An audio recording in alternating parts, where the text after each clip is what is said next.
had I known at the start of the year that, which most of the invites generally do, that I was going to be at BC1 that year, I feel like that would have been my priority other than the Olympic sort of events. Some of the things I was committing to and spending time on I was probably doing for the wrong reasons. I think the most important thing is you always have to remember why you do what you do, and you have to enjoy it, right? If you don't enjoy something that is your lifestyle, then a lot of people stop, a lot of people don't go with it. But it's something that I'm learning more and more now, that I don't have to be 100% of the time. You had a really busy year last year. Too busy. How would you describe it? I would say that it was a roller coaster. I think that is the best way to put it. There was a lot of like ups and downs, not necessarily downs. I'm not a like person where I like get like really, really down, but there was parts where it was a lot of highs, and then there was parts where it was just like going with the flow a little bit, just coasting, like really just coasting. And I feel like I like to build up to the high and not just stay here. I like to go that way. So yeah, it was good. It was I think the biggest thing, it was a big lesson. It was a big lesson because obviously we're in a new era at the moment with obviously a lot of Olympic sort of qualification events and the cultural events. And I feel like the year before last, the one that just went, obviously I did the movie and stuff, so I felt like I was a little bit here and there in the breaking scene. And this year I really tried to push and be more active on the battle scene, which I did, but not to as obviously good as I would have liked. What makes you say that? What? Not that I got to where I would have liked to. Where did you see yourself? Not necessarily that I saw myself like in any specific like sort of place. It was more so that I like the process of preparing for something, setting a goal and achieving the goal, or reviewing how far I got in that goal and then going again. Like for me, it's all about the process. I like that part of breaking. I enjoy that part of it, and that's what makes me do what I do. And I feel like this year was so busy that I didn't really get to do that much. In terms of like planning and preparing, I wasn't really in touch with myself. So when I say that I was coasting, a lot of the time I was just turning up and doing my thing. And for me, realistically, I want to win, I guess. So I just didn't win as much as I wanted to, and because I didn't have a process. So yeah, it sounds like there was a bit of a mindset shift if you're talking about there were other things on at the same time that you weren't able to put your full attention to. Yeah, no, absolutely, man. There was just so much sort of stuff going on, and I feel like some of the things I was doing and some of the things I was committing to and spending time on I was probably doing for the wrong reasons. Whereas obviously the most important thing is obviously just leveling up and being sort of the best that I could possibly be. So yeah, it was it was just one of them years where it was just like I just said yes, yes, yes, yes, yes, yes, yes, and just didn't really think about anything. And I'm a person anyway, I struggle to say no to most things. So like I'll just say yes, but now I've learned to try and say no and to prioritize like that process, because I feel like for 6 months of the year I really enjoyed breaking. I really enjoyed going to the events and traveling and seeing new things and almost preparing and doing something. But then for the last 6 months of the year, there was certain things that I really enjoyed, but there was like things where I was just like, oh, here we go again, let's just go. And you get to a point where when you're doing so much, it's like you go to an event and then a week or two like later you're at another event or you have another commitment. So in that week and a half or 2 week space that you've got, you just like, it's not enough time to do anything anyway. So you get into a bit of a lazy mindset as well. Is that a side of breaking that a lot of people don't understand all that much? Yeah, definitely. I feel like you have to go through it to sort of understand it fully. I feel like obviously I've been doing it for quite a long time now, and it's probably the first time that I've fully sort of felt the impact of it on myself, on my health, and all that sort of stuff as well. Because it's just I guess everybody works different. Maybe some people need to do it, but I've been doing the same sort of events now for a few years, so there's only so many times you can keep on enjoying them and kind of just floating with them, I think. Yeah, no, I mean, you make a fair point. I think there's a lot of things that people don't acknowledge. A lot of people don't see, as you said, the highs and the lows. You know, when you're on point, and then when maybe there's a mental health issue. There's a lot of things that people don't see, but because you're in the limelight so much, and they're only seeing like all the high points. There's not a lot of people that really respect, shall we say, like what it takes. Yeah, no, definitely. And I feel like obviously with this year, with all the added extra different bits and bobs and stuff, we were just talking about pressure before this sort of started and stuff. It's almost as if like you're not just doing it for yourself anymore, you know. So there's a lot more sort of that you're representing, a lot more that you're doing things for as well. So I think the most important thing is you always have to remember why you do what you do, and you have to enjoy it, right? If you don't enjoy something that is your lifestyle, then a lot of people stop. A lot of people don't go with it. But it's something that I'm learning more and more now, that I don't have to be 100% of the time. I can just break 2 times a week or 3 times a week and really enjoy it and look forward to it the next week, rather than just being 5 days a week or 100% like I'm in a training camp, because it's really hard to keep up with. So it does take a lot of discipline. But I think it's been a less. This year's been a big lesson because of how jam packed it's been. Yeah, it's probably a lot easier to reach that sort of conclusion at the level that you're at, where you've already done the 7 days a week for however many years, or like always on point. But then for somebody coming up that hears, oh, he's only training a couple of times a week, that might not work for them because they actually have to put in the effort, whereas you've already done that. So you can think, okay, what other things can I add? What other things can I take away? Do I need Yeah, to rest? Like, do I need to be working? Yeah. yeah. And we're in a whole new space now, from obviously going from what breaking was to where it's headed. Obviously, we're being a sport, you learn a lot along the way as well. We're now exposed to different things like nutritionists, physios, PTs, all that sort of stuff that we've never had before. But in the sporting world, especially elite sports, it's so common. So we're learning a lot along the way with that sort of stuff about ourselves and stuff. But I think one of the biggest things I learned this year is not to overcomplicate it. Breaking is breaking. We do what we do, and you have to be good at breaking to be one of the best. Nothing else really matters. So I feel like don't always add a lot of pressure thinking that you have to take on this and this and this because it will make you better, because it will, obviously, depending on who you are and what you want to do. But generally, breaking is breaking. So if you're good at breaking, then keep getting better and you'll go up somehow. I see. Well, how would you assess this Olympics journey that you're on? Like, considering, I think, was it 5 events that you went to last year? And it looks as though you're in the top echelon to make it into the qualifier series events. Like, how would you sort of assess your time there? It was good. It was definitely good. I got to see a lot of the world, to be honest. But maybe that was the wrong priority to have throughout the year, to be honest. Like, I think there's obviously been a lot of different events all around the world. I think obviously they take like your best five, but I'm sure I did more than five. I think anyway. But there was a lot of events, a lot of back to back. There was Japan, Brazil, Hong Kong. That's just been a lot throughout sort of Europe and stuff like that. And to be honest, like the biggest blessing of it all is that I've been able to travel around the world, obviously represent the country, and do it with people that I have a lot of respect for and that I get on with, like besties along the way, with Sheku and Sonny. So that's been obviously something that's been really good. Like, we've grown closer throughout this year, definitely. But I think with like the Olympic sort of qualifiers and stuff, that's been the biggest thing. That's been like a bit of a roller coaster, because there's certain events where it's like I really enjoyed that, and then there's certain events where it's like that was terrible. And a lot of them have been back to back. And I think obviously when you try and cram in cultural events as well, or whatever else you want to do around them, it gets really difficult to try and sort of keep up with them. So it's been hectic, to say the least.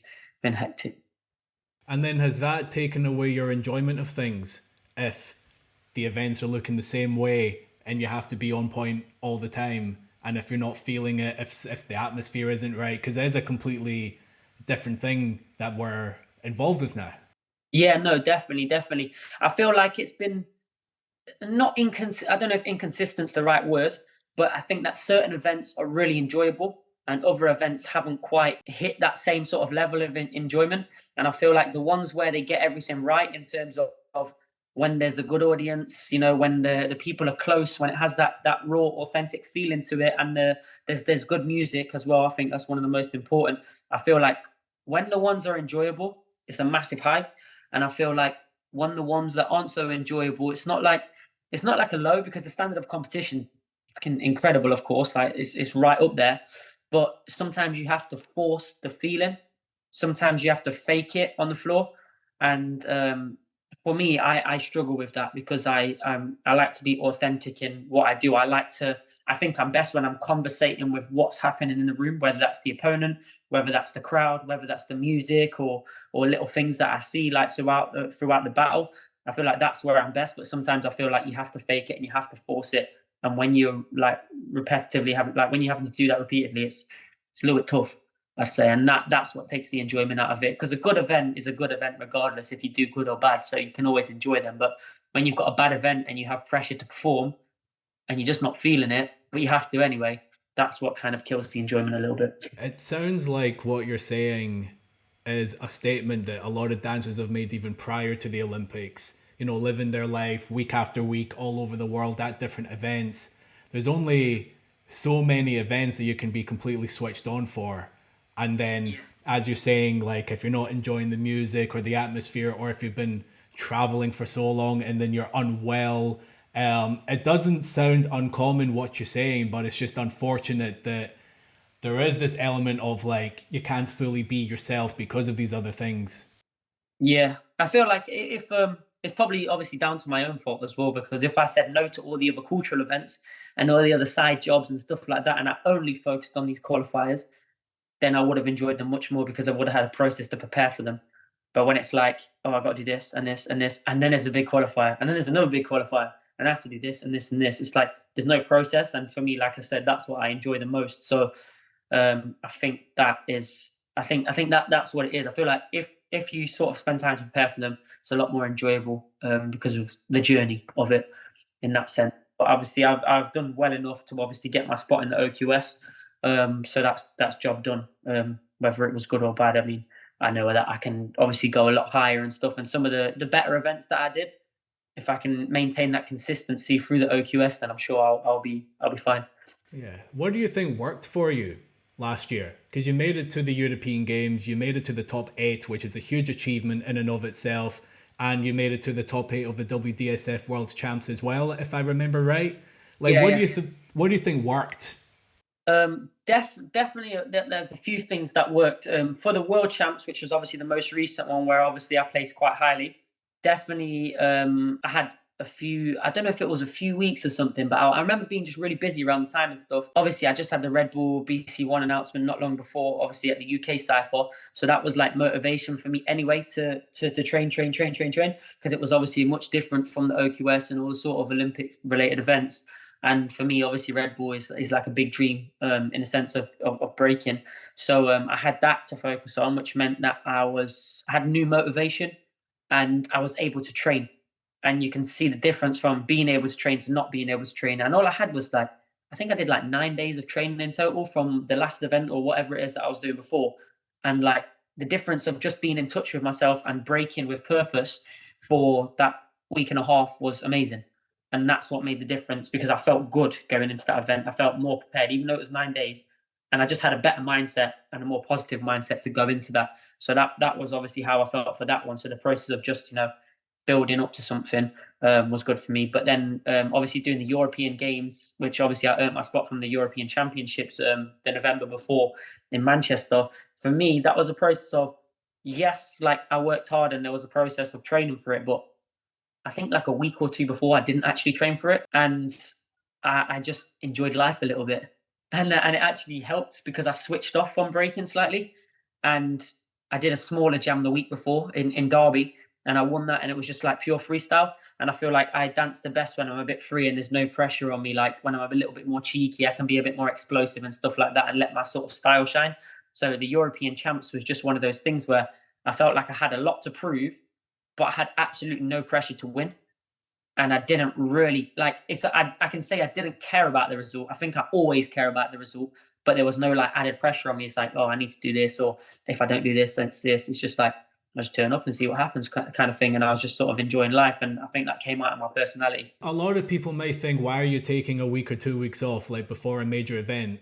But Yeah, I think, as you've said just there, if there's a lot of pressure that you're putting on yourself for the result or for the outcome, like it yeah. must take a certain amount of faith in yourself to actually say, I need the time off, so I'm going to take the time off and then I'll be fresh again.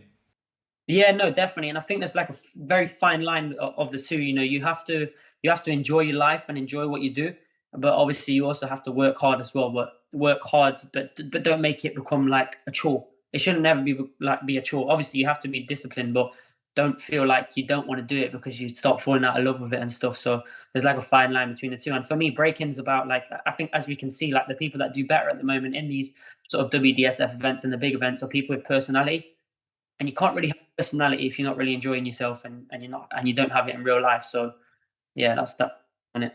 I mean, one of the biggest concerns with the whole Olympics is who will be the winners, as in how will the format work and will it actually favor those that do really well in other events? And from what I've observed, seems to be the exact same winners of all our other events that are also doing well at this, the same sort of contenders like yourself as well. If they're a contender at all these other events, they're going to be a contender at the Olympics as well. So it doesn't seem like there's been that much of a shift. But I guess what maybe some people are a little concerned with is, for such a monumental event, how do you do what you know you can do, but in Yeah. a situation like that? Yeah, it's just about adaptability, really. You have to be able to adapt, and I feel like a lot of the top b-boys sort of noticed that. I think Menno spoke about it openly, about like at Manchester, in Manchester at the European Champs, like he didn't quite get it. I don't think, not that he quite got it, but he did his thing without sort of adapting, and then every event since then he's just smashed it. And it's because like he tweaked little bits and bobs. Like I remember speaking to him, he just like tweak little bits and bobs, and I think you have to do that to adapt to the sort of event that it is. It's a much larger scale than something that's underground, you know. So you have to relate to everything else that's going on with it. But yeah, I don't think, obviously, in terms of like the winners and the consistency of it, it's obviously clearly the top people in the world. So you know, I don't think anybody can argue with that. But those people are very confident in what they do, as well. And I think that's very important. I think confidence, you have to really believe in what you do, even if it's crap, even if it's the worst move in the world. Like I seen like the b-boys like do a rock drop and it was awful, but they really believed in it. And when you believe in it, it makes a difference, because it's a part of who you are, and it's a part of your style. And you know, so I think the top b-boys, regardless, are very confident in their movement, and they don't let it show that they're not. So I think that's something that what I need to unlock. Definitely, I need to get that confidence level. It's like, oh, I'm so sick. It don't matter what I do, that my confidence is up there. But I feel like that's where you see the results from the top b-boys, because they just carry it with them. Yeah. So then Yeah. if we switch to your performance at the Red Bull BC1, where again, it's another huge event that we have here. It was your Yeah. first time there. What did you Yeah. think of the whole experience? Oh man, it was wicked. Honestly, well, officially it was my second time there. I mean, I did Sorry, obviously sorry. Yeah, it was your second time. The first time was in lockdown, wasn't it? yeah, I did the COVID edition, which obviously they still did a great job with, but it wasn't the real Red Bull experience. It's not like, for me, it's not what I trained so hard to get to. That Red Bull was, it was, and obviously I had the false positive and everything like that, so it was a massive different sort of experience. But like this one, obviously being at Roland Garros in Paris with the crowd and everything, like the week of the build up and being able to do shoots properly, being around people and stuff, like it was amazing. I really loved the Red Bull, and it was one of the best events I've done. I feel like coming away from it, like obviously I've got a few clear takeaways, but I feel like my style and who I am is made for a stage like that. And I feel like with more opportunities and more experience of being on that stage, I can do better and better. And I really enjoyed like the whole process of it. For me, like obviously, if you was to ask me like 10 years ago, what would be my dream, or 5 years ago, it would probably be to get to BC1. Like I want to get to BC1 World Finals, and I want to win Red Bull. I could have never said it was the Olympics, because we never had the Olympics. And obviously, I found out about Red Bull in August. Was it that we had the qualifiers? I think it was August, and then the event was in October, so like 2 months. And I feel like what I say is that obviously I found out about it in August. It was new motivation, and I trained like kind of hard for it, I guess. I was still so busy, but I trained kind of hard for it. But had I known at the start of the year, that, which most of the invites generally do, that I was going to be at BC1 that year, I feel like that would have been my priority other than the Olympic sort of events. And would have still done those events, and I would have still done well, because I would be training hard for Red Bull. But for me, like I would really love to do well at Red Bull BC1. So for me, it would have been a priority, I think. Yeah, there was something that you mentioned afterwards where you'd posted that it was an event unlike any other. What did you Yeah. mean by that? Man, just the energy was crazy, man. Like obviously the attention to detail was great, like being around like the care and stuff. Like they do genuinely care for the breakers and stuff. Like the whole week, the build up, like you're in the hotel and you're around the people and stuff. And it was amazing, man. Like it was really great. And like even when we went to do like the warm up to like walk on stage and like test the floor and stuff like that, and you're in a stadium like that, you just look around and you just think, wow, man, like this is crazy. Like this is insane. Before like any of them there, I was so nervous, so nervous. It was crazy. Like I remember getting off stage after the first battle against Aleph and just puking like 5 times. And it was just from the adrenaline, because it's like you're building up this whole week, you chilled, and then it gets close to the time, and then everything starts building up, like the nerves and everything. You get ready for it, but then you go on stage and it's like a 3 round battle, but it's over in like seconds. That's how it feels. It's just done. You're just on and off. But it's like you build up all of this, and then it's just like it's really hard to like get off stage and breathe and stuff. And I remember just being sick, like in the toilets after the battle against Aleph, and straight after Uyghur ran in, because I think he was the next battle and he started being sick as well. So like for us, like for me, for the first time on that stage, it was like a lot of adrenaline and stuff. But it was crazy. That is unreal. Like, I Yeah. think I remember you sort of talking about the nerves as well, but I didn't Yeah. realize it was to that extent. Yeah, no, it was crazy, man. It was crazy. I was rewatching your rounds just recently. Actually, I thought the first round with Aleph was easy enough. Your battle with Hong Ten was really interesting because in my eyes it was 1-1 up until the third round, and then your round was a little shorter than his as well. Is that something that you felt like as soon as you sort of walked off that shit, the round was a bit too short, and then that was it? Yeah, definitely. But how it went for me was that obviously Aleph first was always tough because it was so interesting, and you don't that's a defining moment of what the judges are kind of looking for on the day, because our styles are completely different. And I really didn't know what to expect with Aleph, because I know he's dope and he's fresh and stuff, and if it works, it works, you know. So I just wasn't sure. So I feel like maybe I did too much against the Aleph that turned up on stage on the day, let's say, because I feel like I was obviously very nervous as well. So I just did loads and loads of crap. Like I just kept going and going, like, but it was also kind of short, but it was just explosive. And I feel like I could have been more composed, let's say.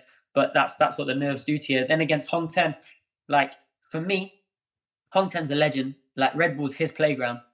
And in terms of like how I felt, if I'm being honest, I went into the battle feeling like he's gonna win anyway. So whatever. That's genuinely how I felt. Like I just felt like, well, let's just go on stage and just do whatever. It'll be over in 5 minutes and he'll get all the votes. That's genuinely what I thought in my head. And it wasn't like that. It was a 3-2 vote. Yeah, it wasn't like that at all. So when I saw the cards, I was a bit like shocked. I was like, I'm kind of proud like that I went that close with him, but annoyed at the same time, because the first round I didn't realize it. Like you don't really I don't know, maybe it was just me, but I didn't really realize what I was doing in the moment, whether it was good, whether it was bad in that sense, until the third round. But the first round, like watching it back, was like, oh, that was a good round. That was a really good round. But I didn't feel that in the moment. I just did my thing and got off. So then I did that. Was like, cool. I didn't think, oh, I'm 1-0 or whatever. Like I said, I went in with the mindset I did. And then second round was like, I gave him a kind of good round. But on like I cut the second round short as well, because what I'd actually planned to do, like I've watched it back so many times and worked it out with the beats, like and the counts and everything. Like what I had actually planned to do went so perfect with the music that I feel like if I had done it, I might have actually taken the second round more than any of the other rounds. But when you're on that stage, it's so hard because it's weird, right? Because you're on there, right? And you feel like your legs are so heavy. So when you go to do like footwork and stuff, you think it looks crap or it looks terrible because your legs are so heavy, so you're just scraping, but actually it doesn't actually look that bad. So you kind of avoid or stop yourself from doing certain things because you don't think it looks as clean as normal, because of obviously all the lights and that the pressure and obviously sort of like the nerves and stuff like that. And I feel like I avoided doing it and I cut it short kind of because of that. And I feel like if I had done what I wanted to do, it was like a little footwork tech with a blow up at the end, it would have went perfect. And I feel like it could have went 2-0, or if that's what people thought, the first one was 1-0 or whatever. And then the last round, I messed up because I did my thing, and I'm sure like people have seen that combo quite a few times that I do, or the little mini set. It's like the freeze, freeze, freeze, hook, hook, swipe, elbow, elbow. If I'd done it, it might have worked. But basically, when I came out of the freeze and I went to like the hook footwork, I stood on my tracksuit bottoms. And so when I stood on my tracksuit bottoms, I slipped. And obviously, if you watch it, you'll see it. But not many people notice it, like from just watching it generally. But because I slipped, it threw me off from doing the next bit because I couldn't like carry on to the next bit. And then my brain just fried. I was like, yo, I don't know what to do. So let me just do some windmills or something. Like it just it kind of just fried me a little bit. So that's what happened in the third round. Basically, I slipped up a tiny bit, and to everybody else, you wouldn't see it unless you really like are paying attention. But it's just because I couldn't carry on. But Yeah, I I didn't hadn't realize. noticed. I didn't notice it. It just looked like an accent. It just looked like, okay, he's done the stack and then there's an Yeah, accent. But then yeah, I didn't realize that you sort of went into a panic and just thought, right, what's next? yeah. Because I stood on my trackies, and the worst thing is, I only put them trackies on because my legs felt so heavy. So I needed something loose. Of course, of course. Yeah, But then overall, like, not a lot of people can do what you did. Not a yeah, lot of people can actually say that they went up against Hong Ten and almost won in the yeah, eyes of those that were there. yeah, yeah. And how do you move forward into this year with that sort of like the sort of boost that you get from doing an event like that? Yeah, man. I think for me, I just need to remember. I just need to remember it. Like always keep it as motivation. And I think that's a part of like being in touch with yourself. Like you need a lot of time, like not a lot of time, but you need some time alone to talk to yourself and prepare yourself and sort of do things for certain events and all that sort of stuff. Because like for me, I do some great things. I do some amazing stuff. I give some people some great battles. I get really far in competitions, and I come away feeling proud of it. And then after a week or two, you just forget it. And I need to just remember that I'm capable of that. Like getting a silver at the European Champs, like I did that with all those big names there. I did that. I gave Hong Ten a flipping great battle. So surely I'm up there somewhere, right? Like I think I just need to believe in myself a little bit more. But that comes from regular, like having that process of enjoying what you're doing, like regular training, and then generally it's from just like being in touch with yourself and setting yourself goals and having those like self conversations. I think. Yeah. So if we talk about the Olympics, there's another two events that you need Yeah. to do, and then it's the main games. As a Yeah. member of the GB team, how are they helping you out with the process? Oh mate, GB's been great to be honest. Like obviously being a part of their team, and it's nice because with the new kids on the block, with the fresh kids on the block. So it's not that everybody wants a piece in a sense, but we're always well looked after. We go to all these cool events. We talk to brands and stuff. They put us in touch with brands and put us in the right direction. So in terms of like lifestyle and stuff, there's so much there. But I also get like a little bit of a scholarship program and stuff where I get like some funding every I think 3 or 4 months, and I can use that for things like PT sessions or nutrition. It's basically whatever I want, like in terms of things that are going to aid me getting to where I need to get to, sort of thing. So I've got that, and then obviously breaking GB or planning to put some training, hopefully camps together this year for me, Sunny, and Sheku, because we all obviously got the spots at the OQS.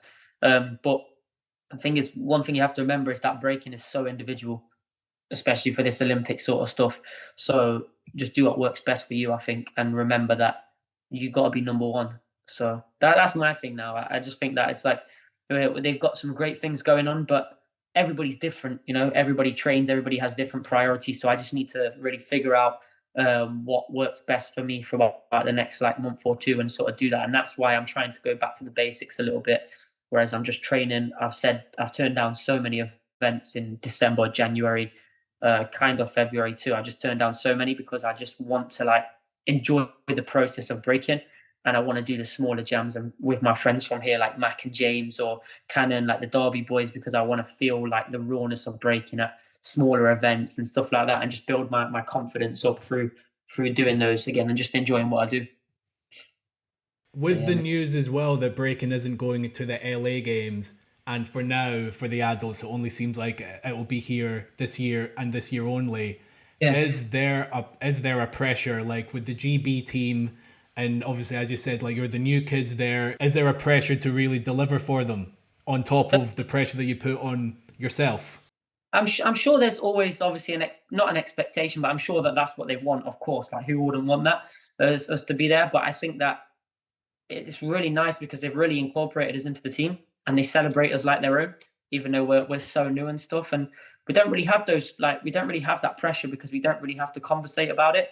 It's just like they ask us about what's next and how are we looking, how are we feeling, are we confident about it, stuff like that. There's no such thing as, oh, you have to do this or you have to. We feel that pressure ourselves, like we all have brand partners and stuff and whatnot now, and we feel it because we know that we have to try our best to get there. Because if we get there, obviously it's a more long-term thing, but if not, then we'll see, sort of thing. But I think the most important thing is enjoy it and don't do it for the wrong reasons. Just don't do things for the wrong reasons. Of course. Well, I've only got another two things left to ask you. The first one how do you see the rest of the year looking for you?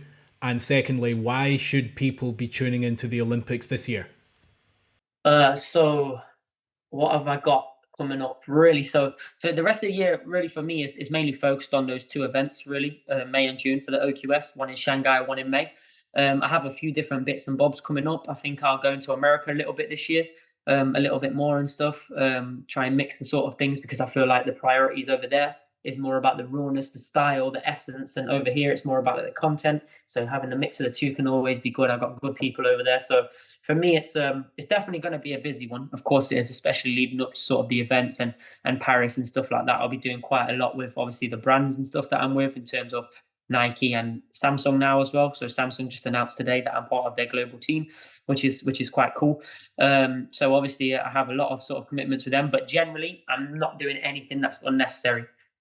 So I'll be at certain small, like I want to go to certain smaller jams, especially in the UK, maybe some in Europe, but I don't want to be killing myself going to loads and loads of cultural events because I feel like the most important thing for me is those events. And I feel like with my process and being in touch with myself, loving what I do, enjoying it, then I'm very capable of getting to the games themselves. So that's how it is for me. But I'll be busy and I'll still be active. So yeah, that's that. And why should people tune into the games?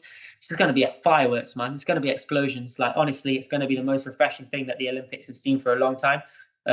It sucks that it's not in 2028, and I hope that they might want to review it after they see Paris. But this year and the last year, seeing all the sporting events with breaking in them, it's been crazy, man. Like it's been a breath of fresh air, and you can see that so many people are really enjoying it. And if they're not interested in it, they're intrigued by it. So I feel like there's a lot to sort of come from breaking, and it's accessible to everybody everywhere. And we know how hip hop is as a culture, so it's so big. It's so big, and I feel like it generally is going to go down so well. Yeah, man.